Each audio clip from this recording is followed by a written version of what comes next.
ପ୍ରେଜ୍ ଲର୍ଡ। ମୁଁ ପରେଶ ପାଗ ପ୍ରଭୁ ଯୀଶୁଖ୍ରୀଷ୍ଟଙ୍କ ମଧୁମୟ ନାମରେ ଆପଣମାନଙ୍କୁ ସ୍ୱାଗତ ଜଣାଏ।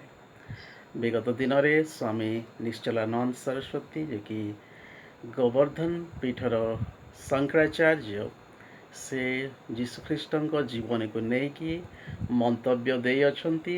ତାଙ୍କର ମତ ଅନୁସାରେ ଯୀଶୁଖ୍ରୀଷ୍ଟ ଜଣେ ହିନ୍ଦୁ ଥିଲେ। ଦୀର୍ଘ 10 ବର୍ଷ ପର୍ଯ୍ୟନ୍ତ ସେ ଭାରତବର୍ଷରେ ରହିଥିଲେ। ଆଉ ସେଥିର 3 ବର୍ଷ ସେ ପୁରୀରେ ରହିକି ଧର୍ମକର୍ମ କରିଥିଲେ ବୋଲିକି ସେ ମତ ଦେଇଅଛନ୍ତି।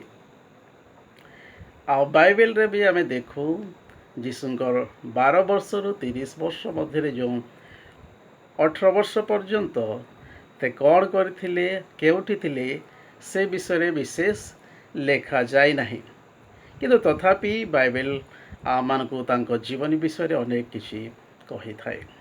ତେଣୁ ପ୍ରଥମରେ ଆମେ ଦେଖିବା ଲୁକ ଲେଖେ ସୁସମାଚାର 2 ଅଧ୍ୟାୟ 42 ପଦରେ ଆମେ ଦେଖୁ, ଯେତେବେଳେ ଯୀଶୁଖ୍ରୀଷ୍ଟଙ୍କୁ 12 ବର୍ଷ ହେଇଥିଲା, ସେ ସମୟରେ ସେ ଆପଣା ପିତାମାତା ଯିଏକି ମରିୟମ ଆଉ ଯୋସେଫଙ୍କ ସହିତ ନିସ୍ତାର ପର୍ବ ପାଳନ କରିବା ନିମନ୍ତେ ଜେରୁସାଲେମ ମନ୍ଦିରକୁ ଯାଇଥିଲେ। ତାପରେ 2 ଅଧ୍ୟାୟ 51 ପଦରେ ଆମେ ଦେଖିଥାଉ ଯେ ଯୀଶୁଖ୍ରୀଷ୍ଟ କ'ଣ କଲେ ନା, ମରିୟମ ଓ ଯୋସେଫଙ୍କର ବାଧ୍ୟ ହୋଇକି ଜୀବନଯାପନ କରିଲେ। ତାପରେ ଆମେ ଦେଖିଥାଉ ଲୁକ 3 ଅଧ୍ୟାୟ 23 ପଦରେ ଯେତେବେଳେ ଯୀଶୁଖ୍ରୀଷ୍ଟଙ୍କୁ ପ୍ରାୟ 30 ବର୍ଷ ହେଲା, ସେହି ସମୟରେ ସେ ନିଜର ସେବା କାର୍ଯ୍ୟ ଆରମ୍ଭ କଲେ। ଆଉ ଏ 12ରୁ 30 ବର୍ଷ ମଧ୍ୟରେ ଯୀଶୁ କ'ଣ କରିଥିଲେ, ସେ ବିଷୟରେ ବାଇବେଲର ଏକ ପଦ ଆମେ ଦେଖିପାରିବା। ଆଉ ତାହା ମାର୍କ ଲେଖେ ସୁସମାଚାର 6 ଅଧ୍ୟାୟ 3 ପଦରେ ଲେଖାଯାଇଛି। ଆଉ ଯେତେବେଳେ ଯୀଶୁଖ୍ରୀଷ୍ଟ ନିଜର ପୈତୃକ ନଗରକୁ ଗଲେ, ସେଠି ଶିକ୍ଷା ଦେଲେ, ଅନେକ ଆଶ୍ଚର୍ଯ୍ୟ କର୍ମ କଲା ପରେ ତାଙ୍କ ପୈତୃକ ନଗର ନାଜରିତିର ଲୋକମାନେ କହିଲେ, ଏ କି ସେ ବଢ଼େଇ ନୁହେଁ? ଆଉ ଏହାଦ୍ୱାରା କିପରି ଏତେ ଗୁଡ଼ିଏ ଆଶ୍ଚର୍ଯ୍ୟ କର୍ମ ହେଉଅଛି?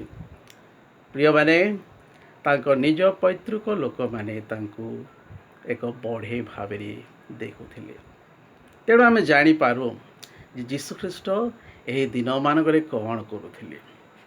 ସେ ବଢ଼େଇ କାର୍ଯ୍ୟ କରି ନିଜର ପରିବାରର ପ୍ରତିପୋଷଣ କରିଅଛନ୍ତି। ସେ ନିଜର ଦାୟିତ୍ୱକୁ ତୁଲେଇ ଅଛନ୍ତି। ଜଗତରେ ଯେତେବେଳେ ସେ ଅଛନ୍ତି, ଜାଗତିକ କାର୍ଯ୍ୟକୁ ମଧ୍ୟ ସେ ତୁଲେଇ ଅଛନ୍ତି।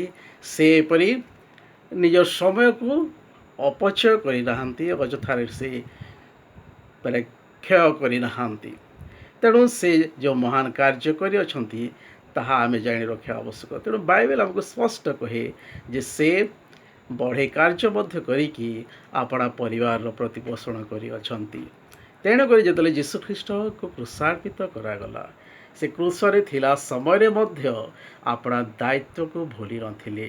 ସେଥିପାଇଁ ଜହନ 19 ଅଧ୍ୟାୟ 26-27 ପଦରେ ସେ ବିଷୟ ସେ କୁହନ୍ତି। ଆଉ ମରିୟମକୁ ସେ କୁହନ୍ତି, ଗୋ ନାରୀ ଦେଖ ତୁମ୍ଭର ପୁତ୍ର। ଆଉ ଜୋହନଙ୍କୁ ସେ କୁହନ୍ତି, ଦେଖ ତୁମ୍ଭର ମାତା। ଏପରିକି ନିଜେ ମୃତ୍ୟୁବରଣ କରୁଥିବା ସମୟରେ ମଧ୍ୟ ନିଜର ଦାୟିତ୍ୱକୁ ସେ ଭୁଲି ନଥିଲେ। ତେଣୁ ପ୍ରଭୁ ଆମକୁ ଆଶୀର୍ବାଦ କରନ୍ତୁ, ବୁଝିବା ପାଇଁ ଶକ୍ତି ପ୍ରଦାନ କରନ୍ତୁ। ଯୀଶୁଙ୍କ ଜୀବନୀକୁ ନେଇକି ଯେଉଁ ସବୁ ଭ୍ରାନ୍ତ ମତ ସବୁ ଦିଆଯାଉଛି, ଭ୍ରାନ୍ତ ବିଷୟ ସବୁ ଯେଉଁ ଲୋକମାନଙ୍କ ନିକଟରେ ପ୍ରଚାର କରାଯାଉଛି, ତହିଁରୁ ଯେପରି ଖ୍ରୀଷ୍ଟିଆନ ସମାଜ ଦୂରେଇ ରହିପାରିବେ ଆଉ ଯୀଶୁଙ୍କର ସତ୍ୟତାକୁ ଗ୍ରହଣ କରିପାରିବେ, ସେଥିପାଇଁ ପ୍ରଭୁ ଆମକୁ ଆଶୀର୍ବାଦ କରନ୍ତୁ। ଆମେନ୍।